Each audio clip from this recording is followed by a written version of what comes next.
Recreation Unlimited. On this Wilderness Wednesday, we're going to be talking about when to change out your salt cartridge on a Caldera spa. So a question that we've been getting is, hey, you know, I've been buying these salt cartridges and sometimes they're burning out quicker.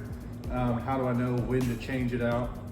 Which with these models, they give you a thing on here that says, hey, it's been 4 months since you changed your salt cartridge. Do you want to change it now or later? And usually when you guys see that is a sign that, hey, you need to go buy a salt cartridge quick. Now, if your tub itself is still creating chlorine with that salt cartridge, I would always hit later.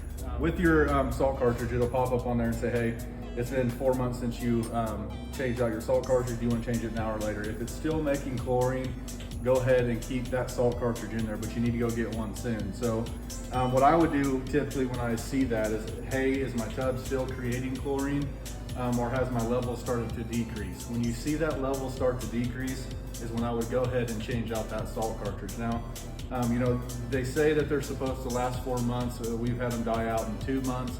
It's electronics and stuff happens. So if you go into your salt system, and this one here is telling us to do a dip test on there, but you have a replace cartridge button here. So once you hit into that, it's going to tell you, hey, like reset system. Usually. It says it's going to be turning off pumps, and then it's going to give you time to take out your old salt cartridge and put in a new one. So when that happens, let's see if this one's even ready to change out yet.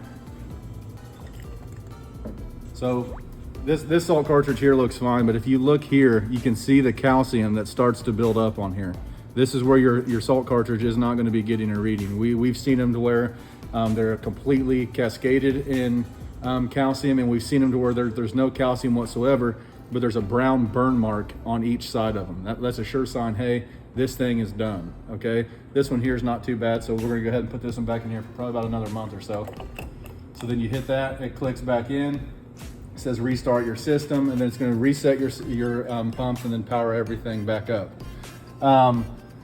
Now, if it ever says low inactive on there or high inactive, what I tell everybody to do is to make sure that you guys grab your test strips that just test your salinity. So yeah, you have an ideal range on there of 1750, and that's typically where you want them to be at. But just because it says a high status on there or a low status does not mean, hey, your salt is low on, or your tub is low on salt, or hey, your tub is high on salt. It could be that this salt cartridge is starting to fail out before the estimated time that this system tells you. So go ahead and test it, and if you're in range or if it's low on there, then you could maybe have to add salt, but that's typically not what we're seeing. We're typically seeing where it says a high status and you get on here and your salt is still within range where it should be. The only explanation there is either drain your tub down halfway or change out your salt cartridge. You can get a 3-pack of these. I think it's around like 270 to 300 bucks, and that is a year supply. So you guys can go ahead and pick those up.